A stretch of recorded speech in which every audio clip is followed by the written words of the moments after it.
5,100 profit. So you had a slightly unfair advantage. Yeah, so I actually work for a wholesaler.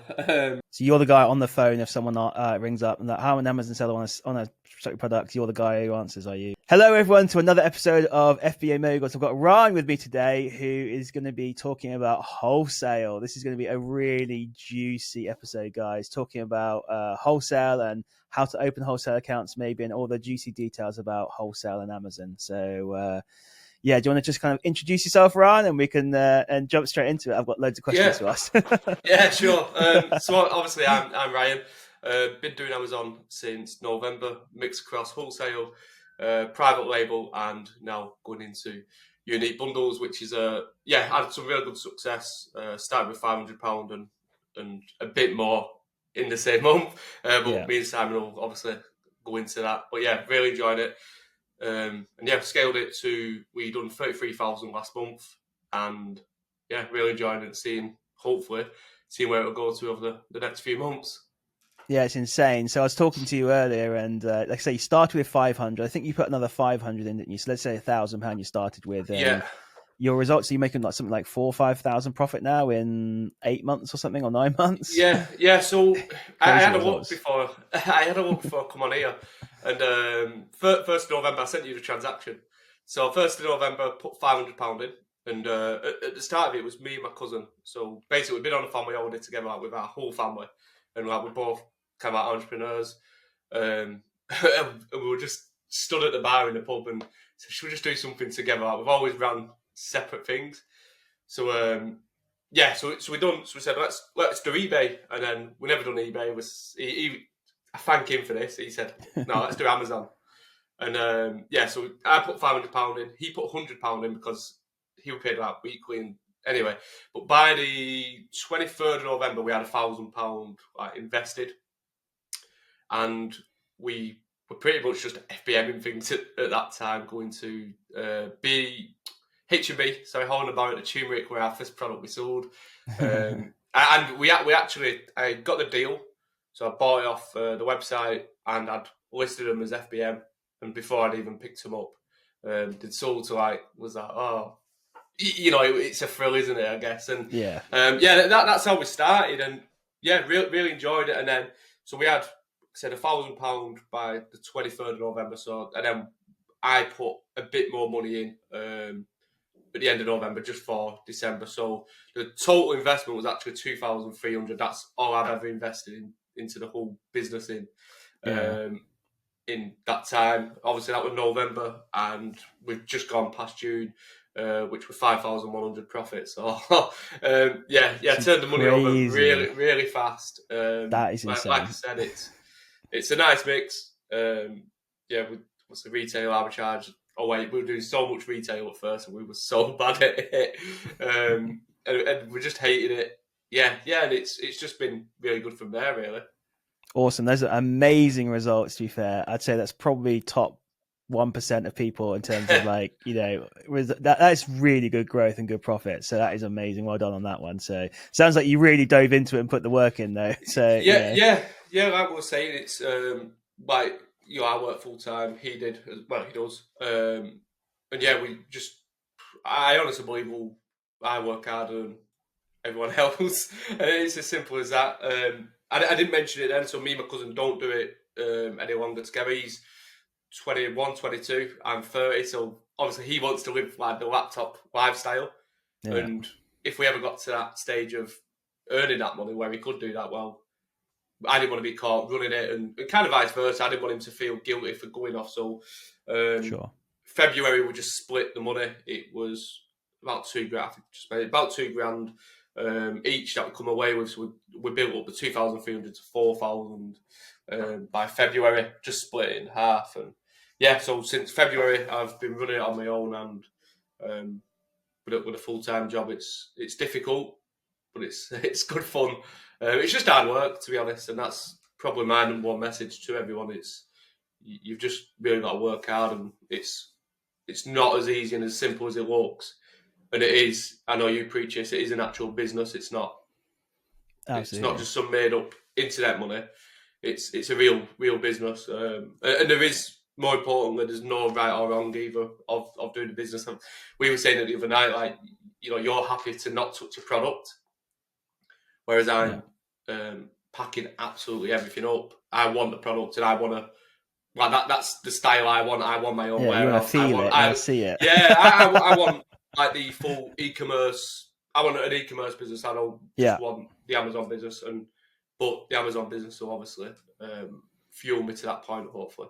Yeah, exactly. So you hit nail on the head there. Like, yeah, this is a real business, Amazon FBA, and the thing I love about Amazon FBA as well is like you can literally make money in month one. Like some businesses don't even make money in like the first year or 2 or 3, but in Amazon you can make money in your first month, and obviously in your first year you're definitely going to be making money if you're doing everything correct. Yeah, in November we profited I think about £190, which we'd put in, even if we'd put in let's say £1,000 on the 1st of November, it's like a 19%. We were really happy profiting £190. Like, oh my god! So like, but it again, it is a real business. You don't. Like, I want it to be full time. That's the ambition, but that's not necessarily suitable for everybody, and that's not everyone's ambition. And if it's not your ambition, you know that's fine as well. Yeah, absolutely. Side hustle it or whatever you want, really, or full time, whatever you want to do. And to say, and everyone can do it differently. Like, I don't like to see the product anymore. They're saying that I've got some product right back there. But yeah, I try not to touch it and have more of a hands off approach. But then obviously you want to get hands on and build a business with a warehouse and stuff. You can do that. Is literally any high model you want or whatever you can do.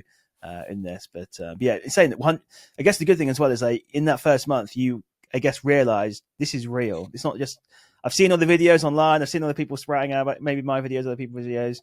Until you do it and you see those sales and see it, you don't really know for sure. But that's when it clicks. It's like, whoa, £1,000 to 191.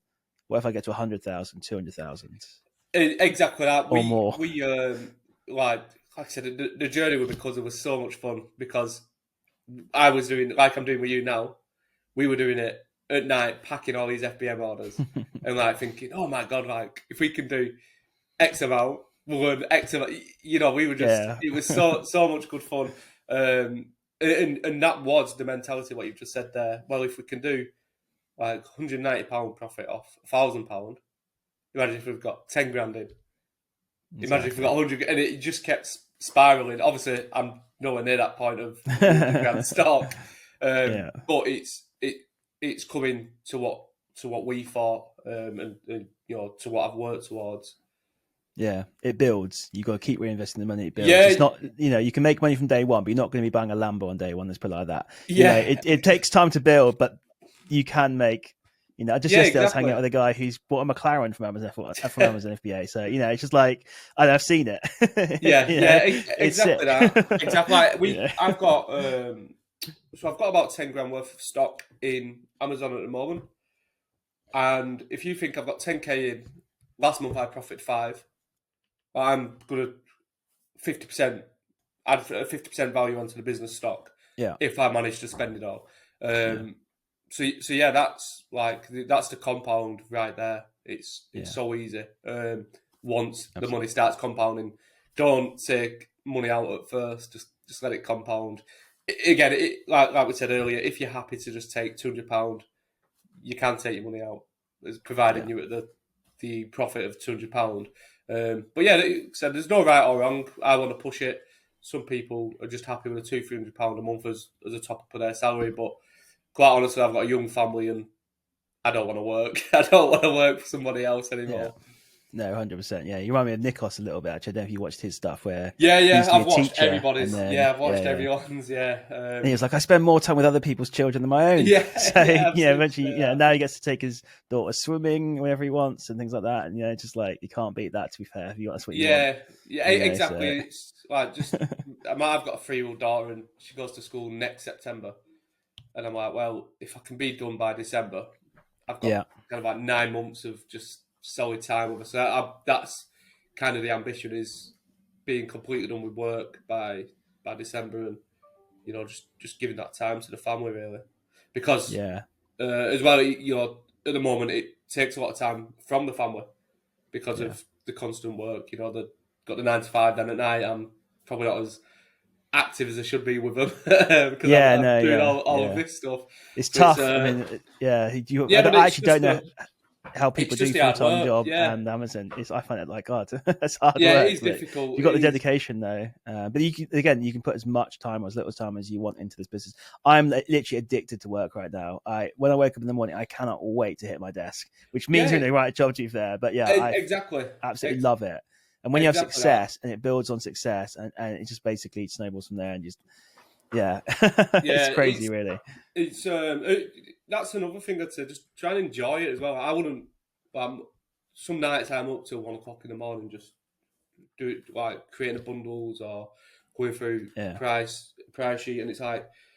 But I wouldn't if I didn't enjoy it. It's as simple as that. Like I was working till I said to my missus, I'm working till 1 o'clock this morning.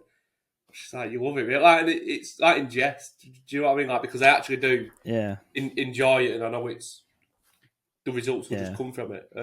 So just work harder. Yeah, personally, I think working for yourself is the best thing ever. But I've got that mentality and mindset. But having done that, like I worked for myself, had a job, 100% all day, every day. I suppose for a lot of people, it's because it's kind of the situation I'm in. Obviously now, it's just the nervousness of probably like obviously losing the full-time salary and because I've done it so fast, it's that thing of like, is this? Obviously, I know it continues, but it just feels too fast. But that's because of how fast I've kind of like scaled it. And I probably should mention I don't have an Amex either. I don't. The only thing I've ever used is a Monzo Flex card. I don't know if you've ever heard of one of them. I think I have, yeah. So basically, Monzo, I screwed my credit when I was younger, and Monzo just trusted me like £200 like credit. You pay it off over 3 months, and I've just grown and grown. They give me like £1,000 at the start this year. It's now at 5. It's now at 5,000.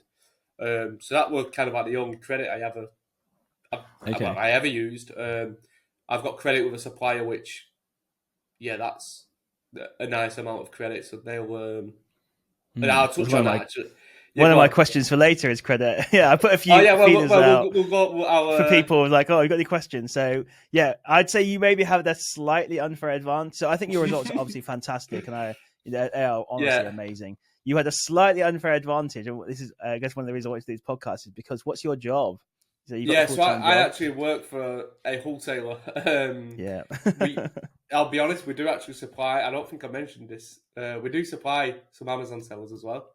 Yeah, I think you did actually. They actually private label our stuff. So the wholesaler I work for, we distribute to shops, and we'll import containers from China.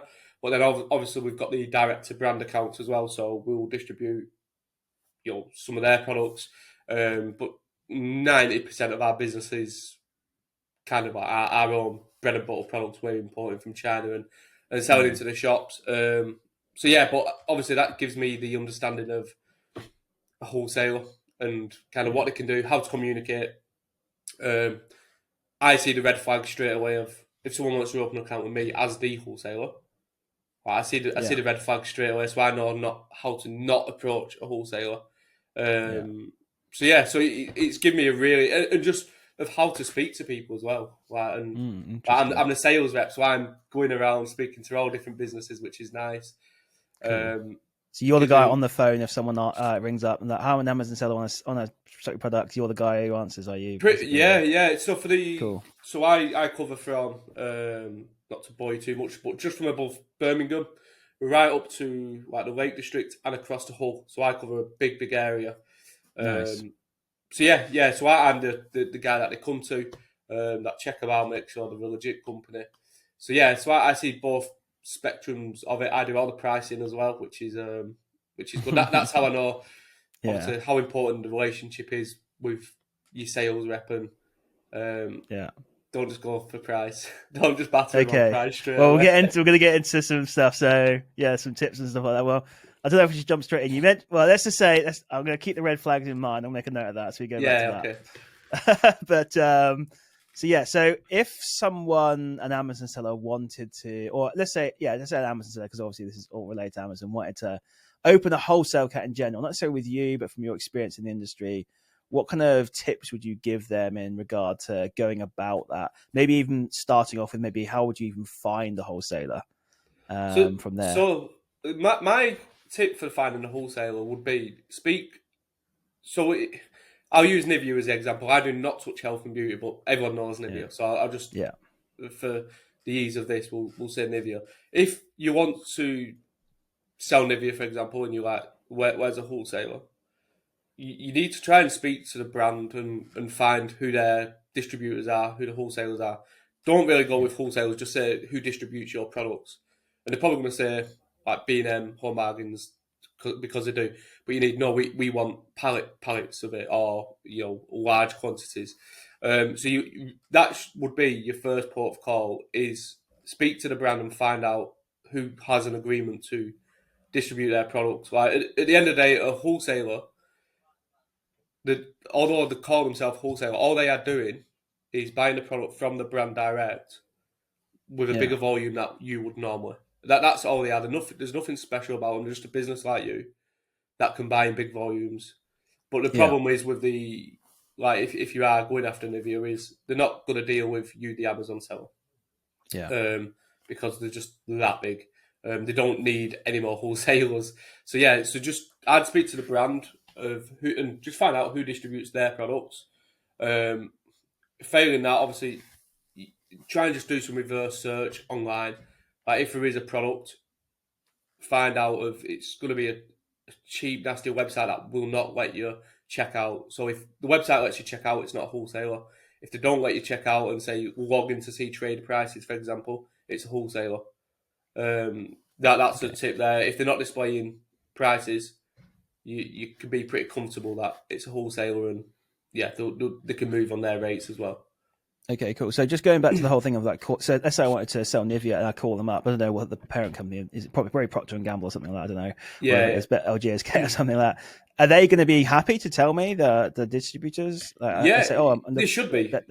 Okay. Yeah, I've never experienced it's sales. Like everything's just sales anyway. So they should in theory want to sell stuff. Sales and customer service, it's key metrics of a business. That they should be happy that you as a customer, like they don't know the size of you.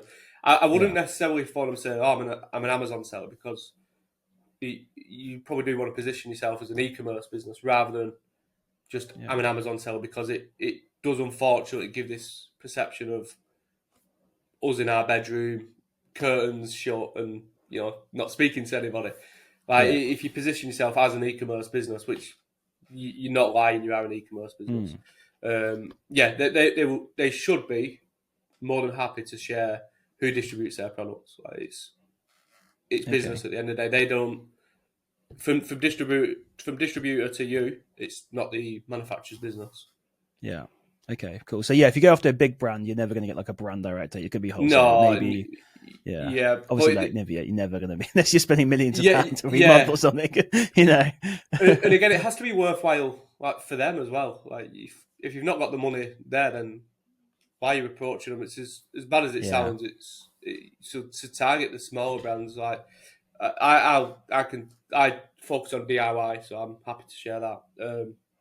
So my products, they're not what I could say 3 of the brands. I'm not going to, just in case someone hears it. No, keep that. But I could say 3 of them. I can 99% guarantee you wouldn't have heard of any of them. Yeah. But they're huge. Like, they have big accounts. Interesting. For that category, they're huge. But because it's not a huge market, it's those that are in it might know, but everyone else might not. Basically, I guess. Yeah, exactly that. It still sells well on Amazon. Yeah, very well. People still search it because they want to buy it. And a little tip as well, I guess, is this. I don't know really what category it's. This is not for the OA sellers, I guess. It's more for probably like the wholesalers and maybe even private labels. Like, they're not searching for a brand in my category. They're searching for the product. So like Nivea hand cream, people searching for Nivea hand cream. if I'm selling a whiteboard marker, for example, not searching for branded whiteboard marker, searching for whiteboard marker. Right, so it's not necessarily the brand that's important; it's the use case in my category. So yeah, that's really what I focus on. Not so much brands; it's use cases. But if I can get a nice brand there, they're already a good seller. Okay, interesting, cool. So you've called them up, you've called up Nivea, right? And they said, cool, here's some distributors. There's maybe 5 in the UK or whatever. What do you do at that point? How do you get in touch with them, and what are the best tips? Always phone. Always phone. Always, I never email. I always follow the phone call with an email if I've not had anything through. So I just position myself. Just we're an e-commerce business. Sometimes I'll tell a white lie. They'll ask if I've got a trade counter. I don't have a trade counter. Some of my suppliers require a trade counter. And that's essentially a business premises, correct?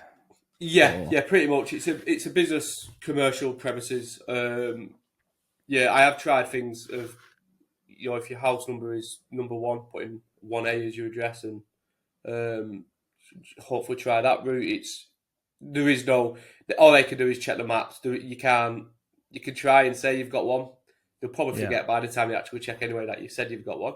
But at the end of the day, you will be found out. If you hit with a trade counter question and say, "No, have you got the trade counter?" You just say, "Well, unfortunately not.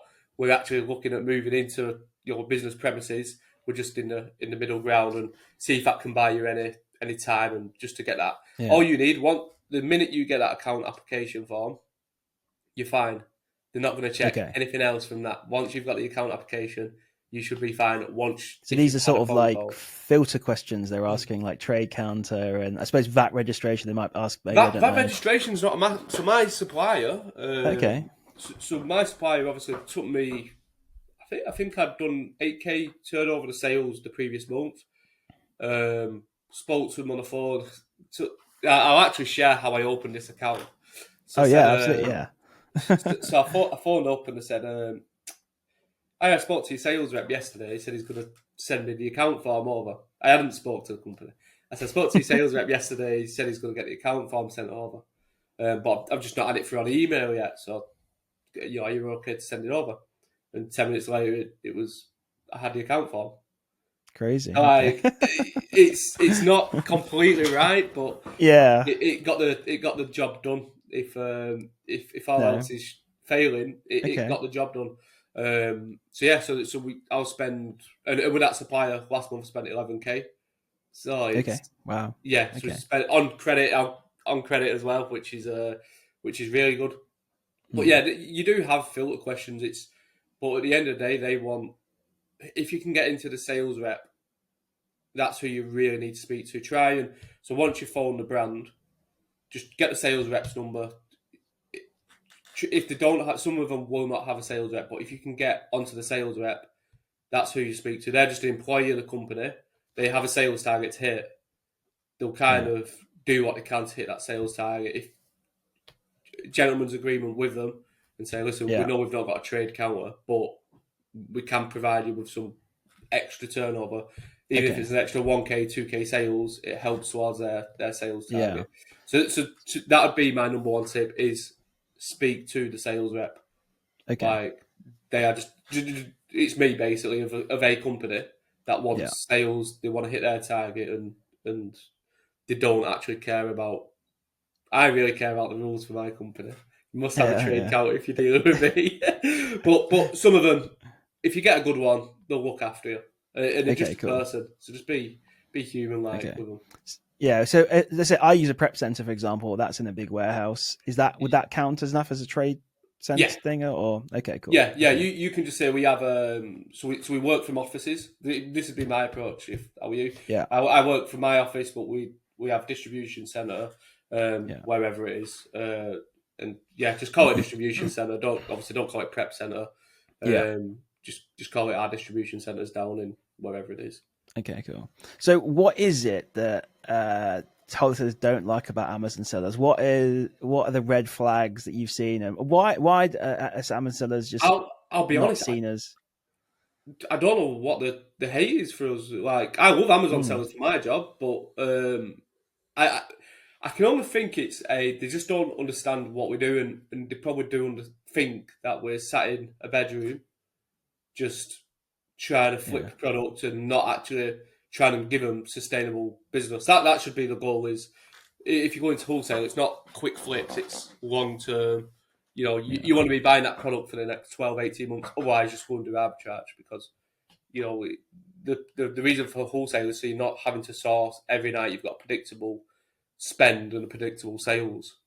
But yeah, I think it's just more of a probably, you know, they have got sales reps on the road going visiting the brick and mortar stores, and Amazon does affect them no matter what people say. It does affect them. So that could come into play. They could see it as a bad experience with Amazon sellers. I don't know whether you guys are phoning or you guys, all of us are phoning saying, I need it at this price, I need it at this price, can you do this? And just basically wasting their time. But yeah, like the sales reps I've dealt with do like doing business with me. And that's because I spend a lot of money with them. I had one, for example, turn up to my house to check that I've got a trade counter. I just welcomed him in, and because I'm doing all the prep from here, the front room was just stacked with boxes. Like, because I was doing a shipment, it's like 48, 60 by 50 by like 40 boxes. And my front room was full.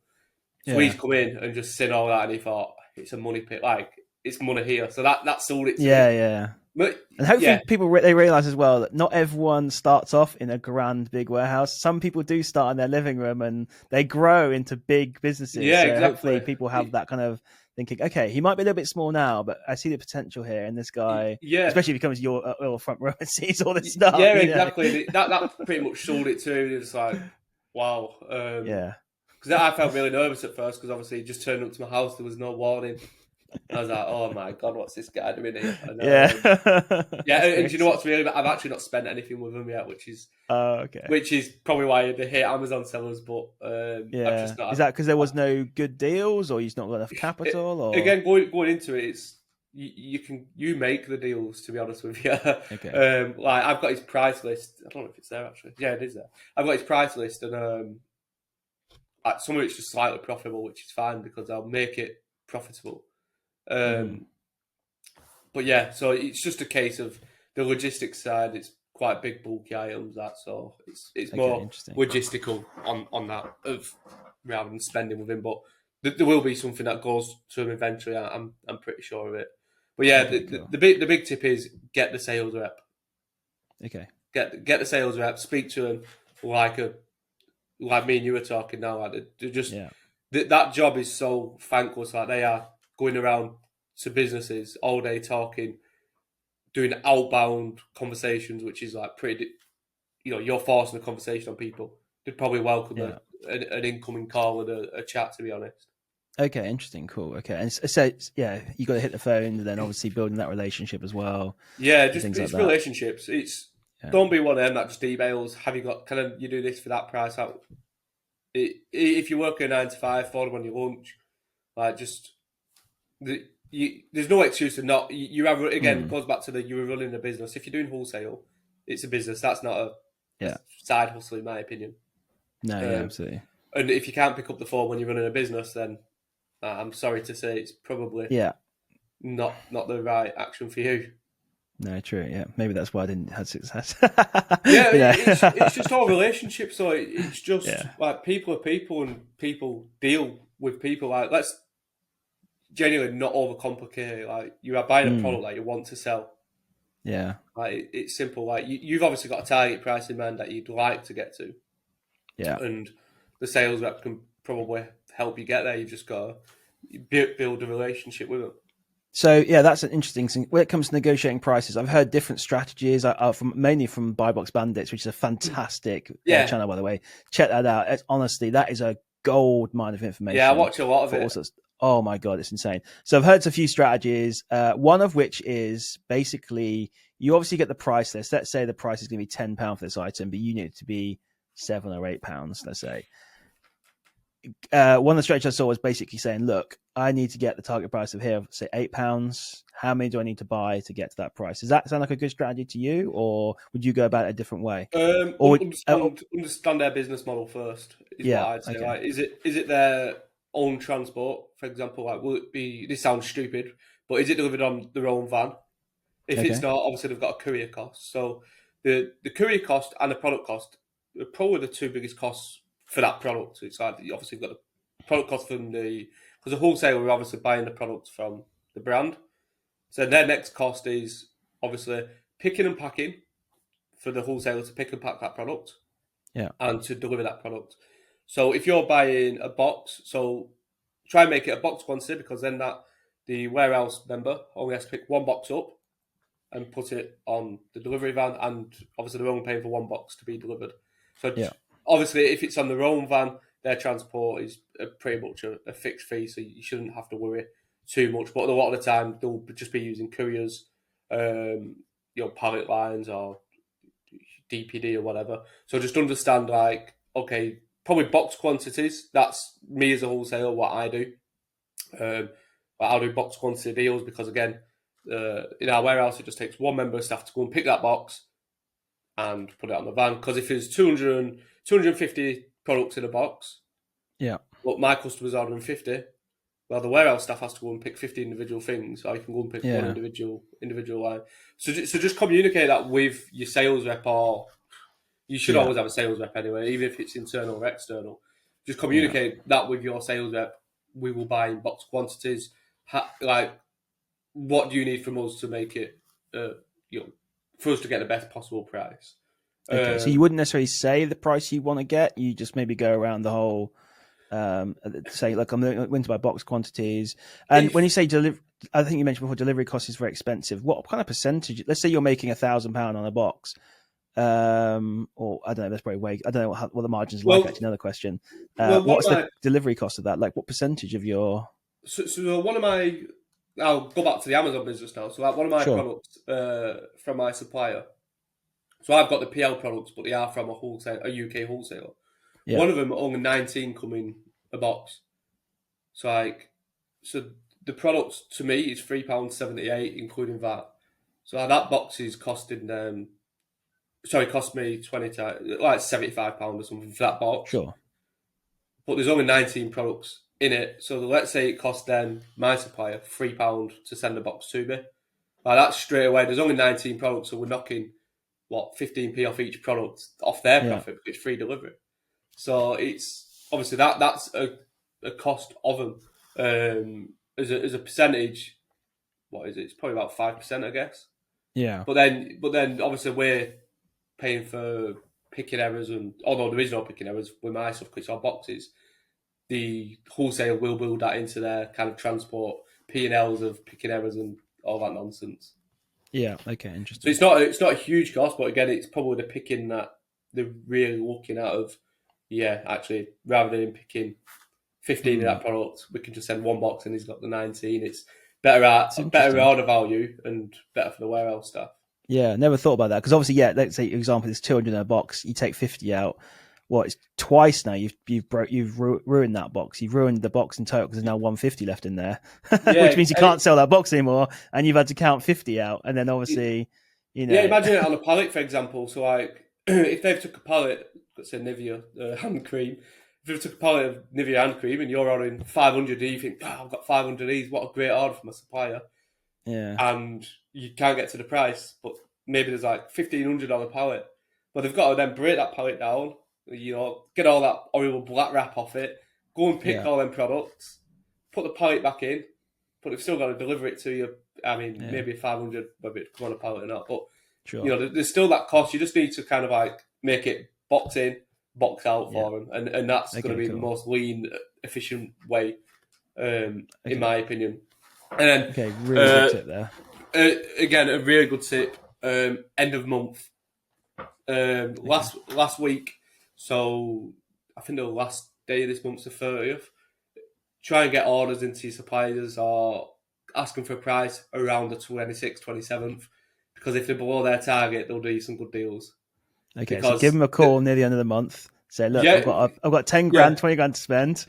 Let's talk. I've seen this. Yeah, I've seen this product. Just say, listen, I've seen this product. That you do this product. What can you do it at? Where do you need? What quantities do I need to buy? Some might do quantity breaks as well. But that last week, the suppliers and the sales reps will do deals because if they're below the target, obviously if they're above the target, it's kind of, it doesn't really matter that they've hit the target. But if they're below their target because they're going to be bonused, they'll be doing your deals. Okay, interesting, cool. Okay, so and that's the best way to negotiate prices, then, I guess. And would you necessarily? Go ahead. Well, I was going to say. I'm sorry. You've got the other caveat of if you've got two suppliers of Nivea hand cream, which obviously you might not be at that. You're not going to be at that stage early on. But if you've got two suppliers of the same product, it's only natural to say, yeah, I can get it from this at this price. I wouldn't go straight in and say, I can get it from here at this price. But with my supplier now, I'm paying £9.80 for one of my products. And I can get it for about £8.40. So obviously I've had to say, I bought like 200 of them at this point as well off him. So now at this point I've got to say, I can get the same product at this price. Yeah. And it's my private label product. But again, coming from different UK wholesalers but yeah, so if you get to that position, obviously you've got to play the suppliers off each other, I'm afraid.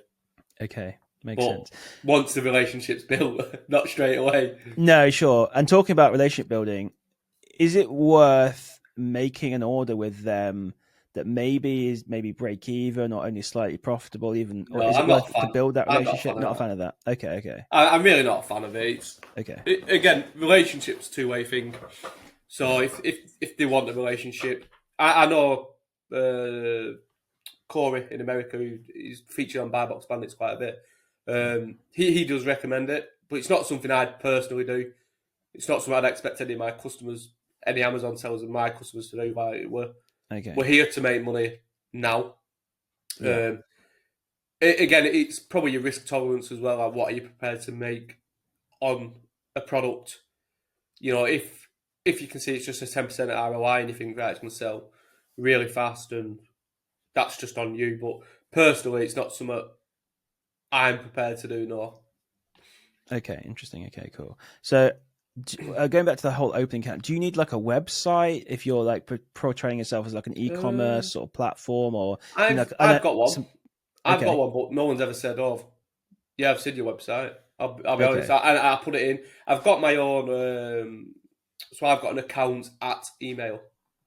Okay, yeah. So obviously just for positioning, really. So we've got the account at email. So when I'm on the phone, I'll obviously get the supplier to send the account form over to that email address. But as far as the website's there, but whether I don't think it plays a part, because I've done the thing as well of I've actually positioned myself as a wholesaler. So I've made people. I've literally got a login to see prices on the website. So again, whether anyone's actually come across it, I couldn't tell you. Well, no one's registered. Your website's really good, right? And we'll do business with you. It's not. It's one of those. No. So I'd recommend it. I'd recommend it though. Okay. Yeah. Okay. Cool. So one of the things, obviously, you said you've maybe done a couple of wholesale courses towards Amazon. You didn't think they were very good. I know one of the things I've seen people recommend is have a website, even if it's just a basic one with a few stock photos of a warehouse and stuff like that. So having seen a few courses, we won't say which ones they are and things like that. What are some of the misconceptions or one of the bits of advice you think are just terrible or bad or wrong, even that you've seen or? Everyone seems to overcomplicate it. Like you're only doing away, but you just got to speak to people. Like stop doing everything through emails and being so nervous all the time. Like just phone. Like everyone's had a phone call to the friend. Like you're just phoning a shop. That's all you're doing. Like wholesale is just a shop, but just on a bigger level. So people just genuinely overcomplicate it. Like it's not confusing. It's almost like they've never done it actually in real life.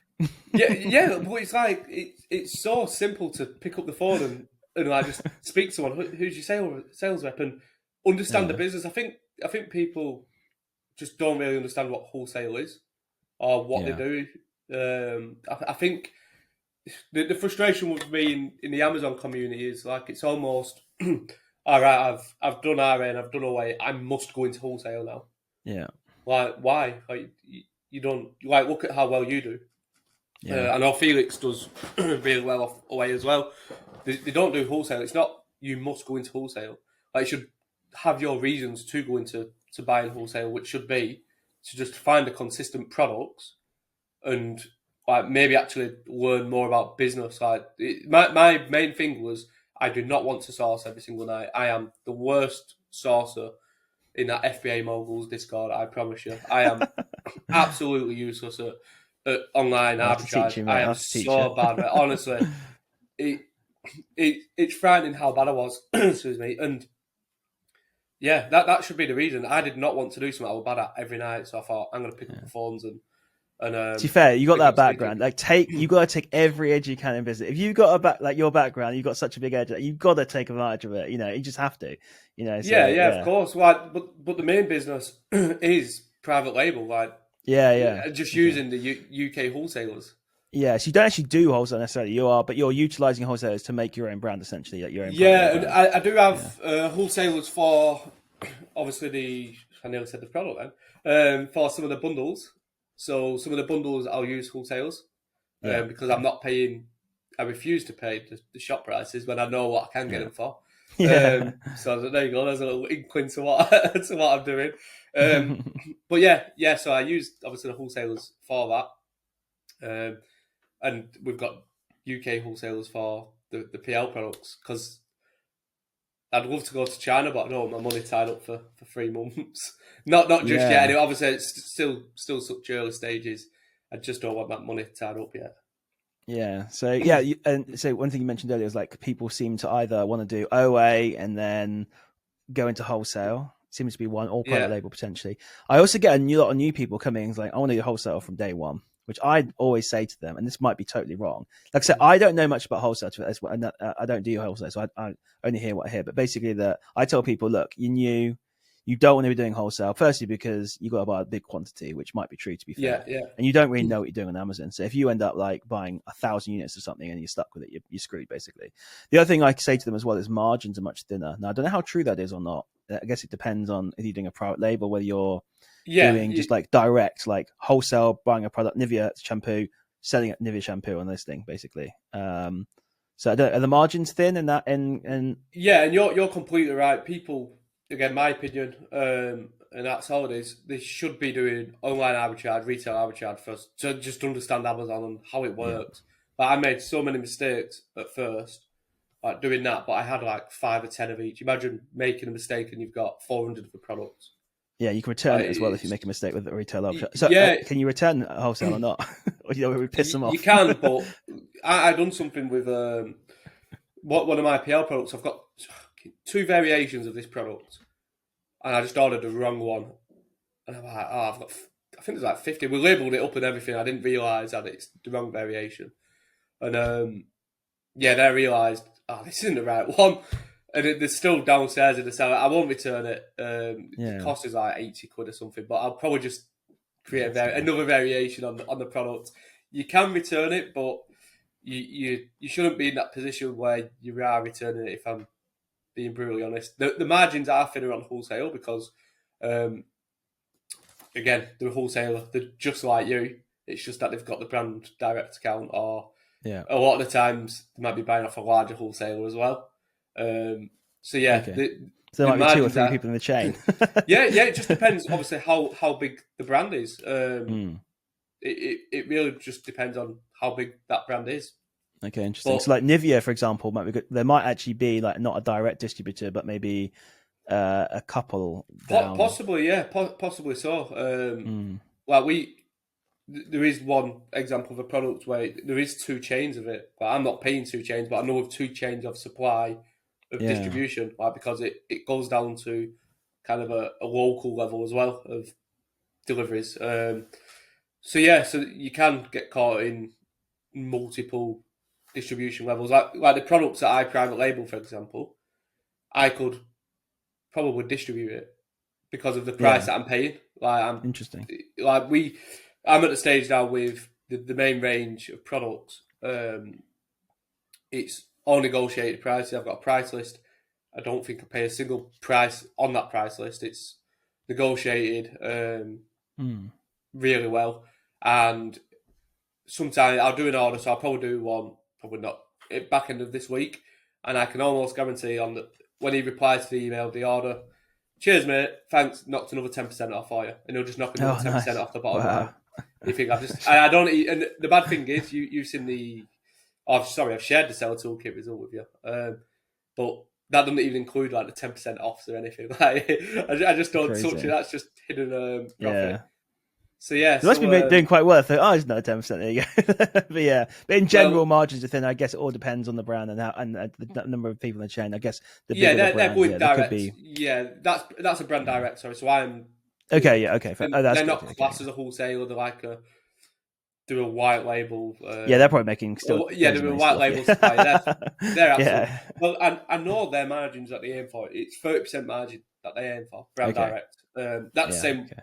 So I hope no one from my work views this, but me as a wholesaler, and if it's our own brand, 30%. That's what we aim for margin. Okay. Obviously, there's quite a bit of room to move, which obviously I know with my supplier as well.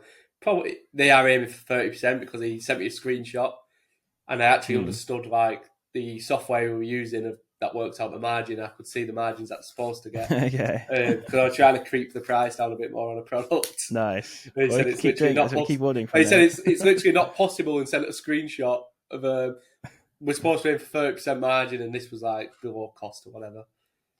Okay. So yeah, multiple layers to it. But yeah, it's really simple. Like, you just try and get hold of the sales rep. If they've not got an on the road sales rep external, they should have someone, an account manager in the office, and that's who you really need to speak with. Okay. So that's one of the biggest things that having seen this course is just basically just overcomplicating it. And at the end of the day, because there is this myth that like wholesalers don't want business, and to be fair, it does seem like sometimes. I guess actually, what happens if you like you call up and you get rejected, and they say no, we don't want to deal with you? Is you going to write them off, or do you think, I'll follow up later? They're hard to get, it's teasing me. Yeah, never write them off. I've got accounts from last year that I've tried to open. I've not actually reapproached them, but I'm pretty sure now if I said, listen, I'm spending X amount with this supplier, I can spend X amount with you. Yeah. Like, would you mind opening the account? Because I've probably still got an email. When I was doing, because I didn't mention it, I was doing a bit of eBay this time last year. I stopped it for about 6 months, and I wanted an account with them, and they just said, "Right, no, you need a trade counter." So even them emails, like I'll probably follow up when maybe I've got a commercial unit, and I'd never just write them off completely. So trade counter is obviously one reason they might reject you. Any other reasons you might? And obviously, if you just say I'm an Amazon seller, they might reject you. Maybe about registration, but I've never. That's just a flag to some suppliers of your turnover. But I don't go VAT registered. I start paying VAT on the sales in September, so I've managed to get to this point without having that VAT registration number. Yeah, interesting. But yeah, that's probably the other, because obviously it's a clear indication of the size of your business. Yeah. But again, if you've just started up in the last year, you're fine. Like, you just say we're in the startup. Yeah. And also, sorry, depending on how you position your business, like I'm in the DIY section. A lot of DIY is just naturally cash. It really is. So a lot of the businesses aren't that registered. And whether they've looked at me like that, I don't know. Whether it's just a DIY business. So I was going to ask, is there any distinguisher between sole trader and a limited company? Like, did you start? I'd go limited. Yeah, I've had a limited company since like last February, because I've done a bit of eBay for 3 months. I wouldn't do sole trader, because you could just be a consumer buying that product, and that's just it's not right. Like so you have to be limited then. Okay, I would say be a limited company, because how do you indicate that you're not a consumer and that you're actually reselling a product? Like, you don't stand much hope, do you? It's also another signal, I suppose, to the fact that you're serious as well. So yeah, exactly. Just signals that are like money, essentially. Like, can spend yeah, money. I think if you go into wholesale, you should be serious. Really, it shouldn't probably just be, you're flipping a few products. Wholesale, you should really be like, yeah, this is serious. Like, this is what I want to push towards. It's a business. Yeah, okay, makes sense. Yeah, and I guess going back to opening accounts, obviously the way you said you call up a brand, let's say Nivea, you then call it wholesaler that you find out and say, look, I'm looking to stock Nivea, or do you say, look, I'm just opening an account? Yeah, just say look up, because they won't just distribute one product. Sure. On the likelihood I'm not just distributing one product.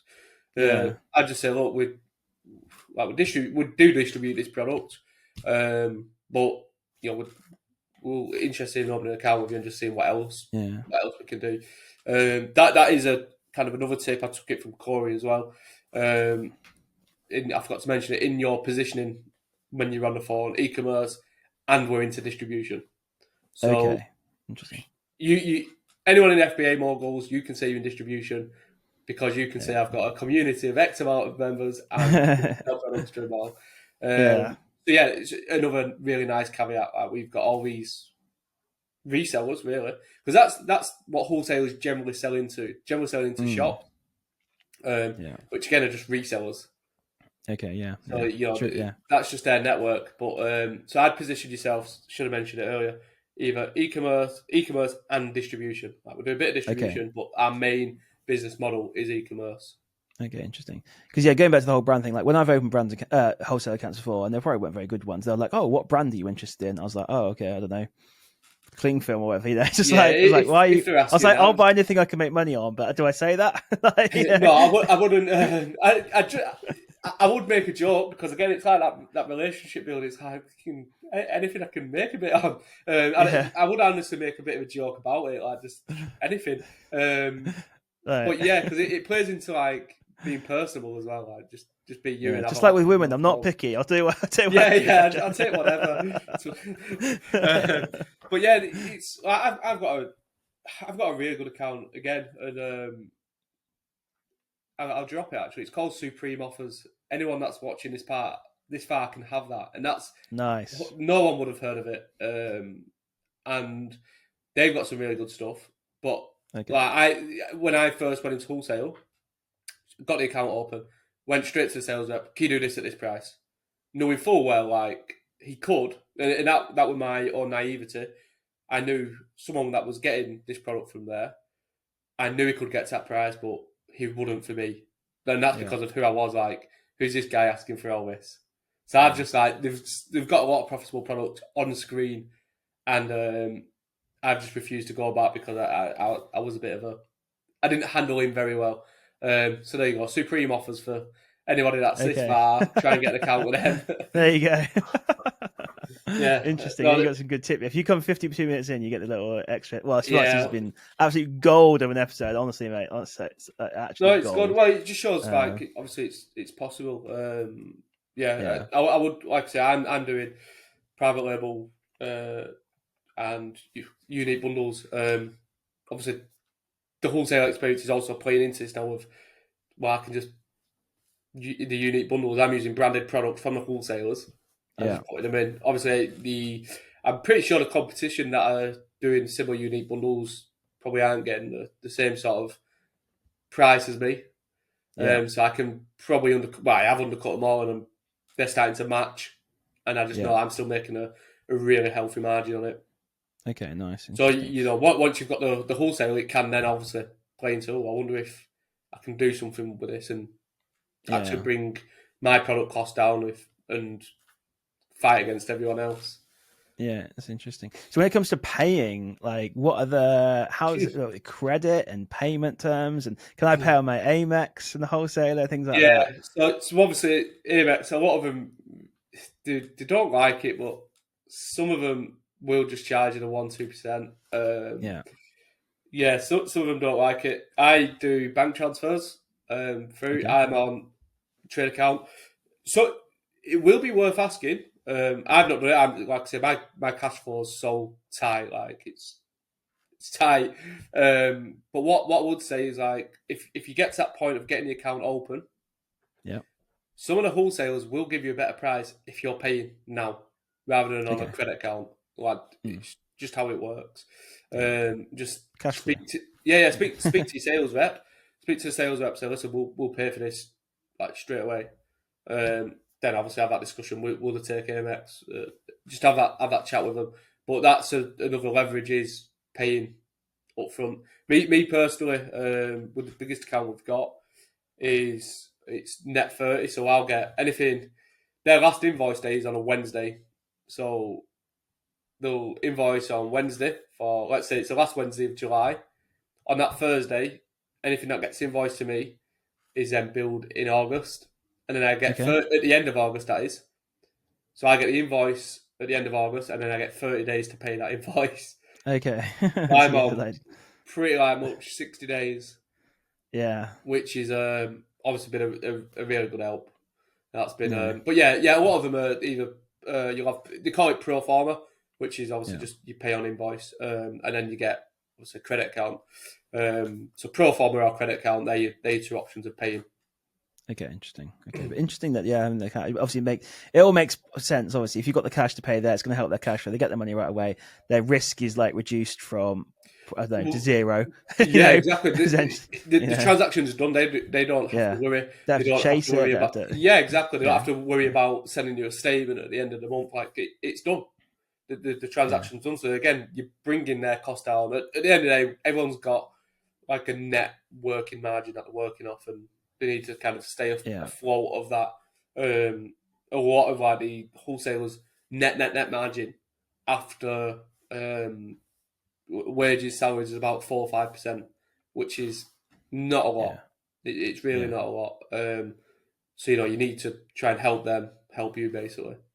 Okay, interesting, cool. So do wholesalers do like special offers? Like you obviously got maybe your sheet of things, and then you maybe have like a special offers. And how does that get, like, let's say, they've got these things, they're really good prices. Like, do you then call up your best people, or how do people find out about that in your experience? Or you send it out? Or you mean me as the wholesaler?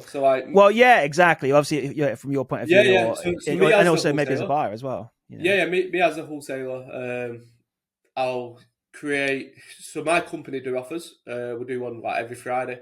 Then we'll do a spring offers, and then like one in the summer or whatever. And that's like a 3-month promo that we're running.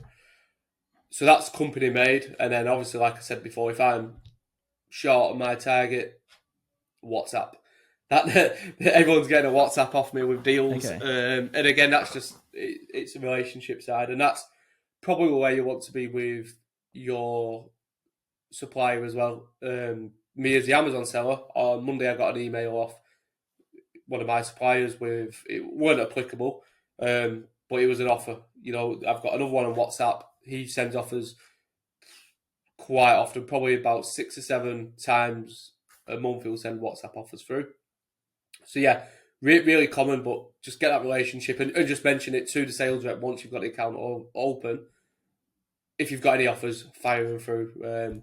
We're pretty happy to buy off offers. Okay, awesome. The only caveat to that, this is a personal thing. In my head, once I get an offer, I know that they can do it for that price. That's my problem. So if someone's trying to sell me something for £10, and it's usually £13, £14, and I've been happy paying that price, and I'm like, why are they doing it for a tenner now? I know they can do that. So once that offer's done, I'm still trying to get the offer price. But it's good to remember that, they did actually get it to that price.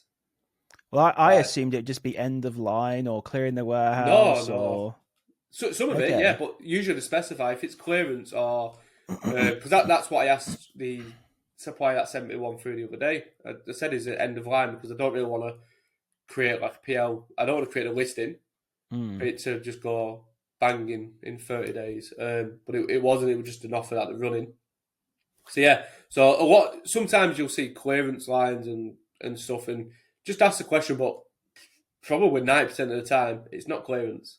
Okay. It's just again us sales reps trying to get the most that we can. Like, we have big targets, big targets to hit, and we do what we can to hit them.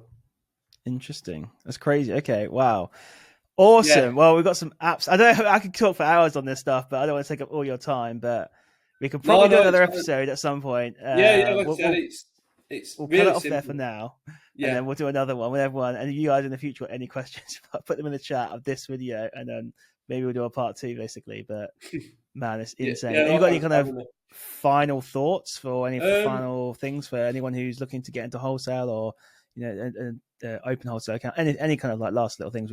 Probably just treat it like a business. It's if you're approaching wholesalers, you should 100% treat it like a business. Shouldn't just be Simon in his bedroom with his curtain.